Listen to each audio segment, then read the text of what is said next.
السلام عليكم ورحمة الله وبركاته، حياكم الله. بالبداية صلوا على رسول الله، اللهم صل عليك يا حبيبي يا محمد، اللهم لك الحمد حتى ترضى. ملخص مباراة الأهلي السعودي مع ضمك اليوم في دوري روشن السعودي الشوط الأول. طبعا ملخص شفهي عن الشوط الأول لمباراة الأهلي وضمك. انتهى الشوط الأول بتقدم الأهلي السعودي على ضمك بهدفين مقابل لا شيء. أنهى الشوط الأول الأهلي متقدما على ضمك، طبعا بعد عدة غيابات للأهلي اليوم. طبعا للراغي اليوم في عنده أكثر، يعني نتكلم عن فرانكيسي فتنجانة.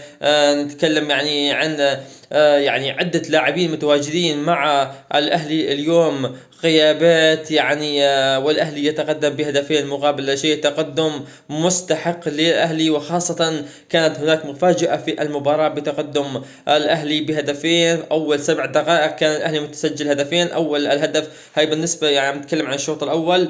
أول يعني الدقائق خطأ دفاعي وهدف في مرماه مدافع نادي ضمك، ثم عاد إيفان توني بصناعة جالينو من كرة عرضية داخل منطقة الجزاء. استطاع إيفان توني أن يسجل الهدف الثاني للأهلي والهدف ال27 لإيفان توني.